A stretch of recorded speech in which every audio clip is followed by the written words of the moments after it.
there is a thought power. Okay, now this thought power is, let's say, omnipresent. It's everywhere. Okay, and you have your marvelous mind. This power is flowing to and through you at all times. There's not even a time when it's not there. It is always flowing to and through you. Now, if we are on the side, we are all born in ignorance. So there will be a certain portion of ignorance in all of us. Okay, we cannot deny that. Now, let us say a person has been getting negative thoughts. Okay, so the person is thinking, we think in images, as you know, but the person is thinking negative thoughts, always thinking that this might happen, that might happen, I might get it, this might happen to my children. All these negative things are in his mind. Now, what happens? This causes the person to continuously worry and doubt. I remember that's how it started in my case also. Worries about everything, doubts. Now, you see, at this level in your conscious mind, if somehow you manage to move it to the other side, you can be exempted, you can move. But most of the time, people who are thinking and worrying, doubting everything, they are not saying it out. They're thinking it in their minds. So what happens? They entertain it for a long period of time. That thing gets impressed on their subconscious mind. The moment it hits the subconscious mind, I've told you, is in every cell of your body. It is emitting a very strong vibration to the world. It becomes fear. Now that is an energy that is even greater than worry. Okay, fear. The person starts to become anxious if prolonged. Okay, if this is prolonged, you start to feel anxious about everything. Now, anxiety is not expressed. We suppress it. We keep it inside. This is why you see a lot of people gaining weight. Why? Because it's an energy. If that energy is not being expressed, it has to find a way. So you keep it inside, it gets suppressed. People start gaining weight. Now it starts affecting your body, because your body is an instrument of your mind.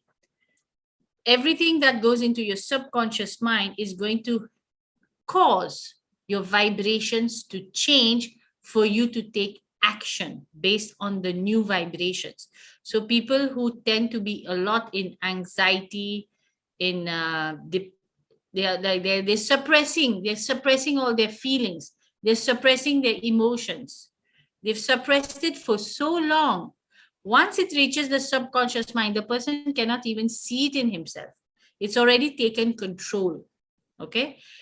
This energy will eventually lead to depression, which is a very dangerous thing. As I told you, you don't see yourself getting depressed, especially if you are a very positive person.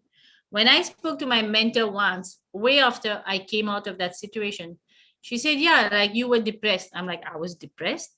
She's like, you didn't realize? I was like, no, I never saw myself as a depressed person. How did I get depressed? How did I become like that? So when I came out of it, I knew then that most people are not aware of the thoughts prolonged and entertained. They start to affect your health. Your body starts to break down. I had to go through the experience to come out of it to be able to teach it. Today, looking back, I see that everything was happening for a reason. Very negative reason. I wish it had not happened. But anyways, that depression leads to dis-ease. Bob Proctor always says put a hyphen there. Why? Because the body is not at ease. You're not comfortable with yourself anymore. You feel something is wrong, something is holding you back. What is it? You don't know. And you find everybody in your life irritating you, you know? And that slowly leads to disintegration of the person.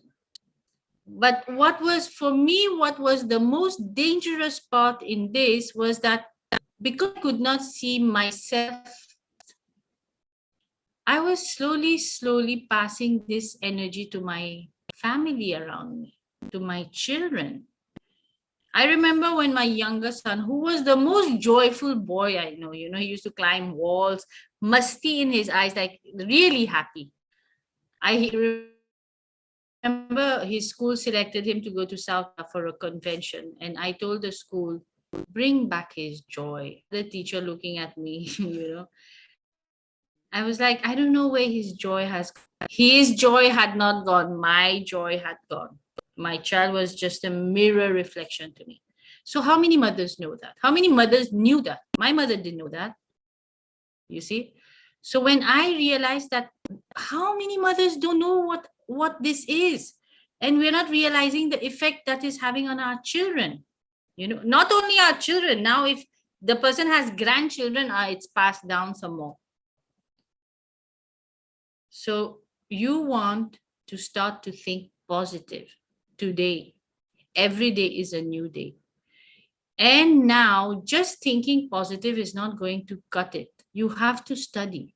This is where I come in to help my clients. I study so much now. It's become my habit. I am only thinking this and talking this, and everybody around me who's not interested finds me very boring. But those people who resonate, who need it, they come towards me, and when I am able to help them, I can see their lives transform in front of me. I don't know anything that gives me such fulfillment.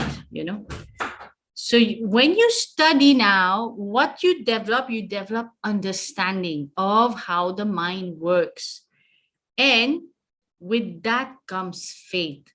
We are not talking about blind faith here, because I've tried blind faith for a long time. I thought I knew faith until I had to cross fear, and then I understood faith. And when you have faith and you go forward with this study, with the knowledge, with the ideas, slowly, you start to get into a state of well-being. You start to feel well. Then when you are in a state of well-being, a person who's happy is going to express their joy. That will be expressed to the world. Forget the world. You yourself are so happy. You're expressing that energy out. Okay? That leads to acceleration. Your life starts to pick up speed. It feels good. You start to feel good again. Your body gets to be at ease with itself. Now you're in a state of creation. We are co-creators. We've come here to create a beautiful world for ourselves.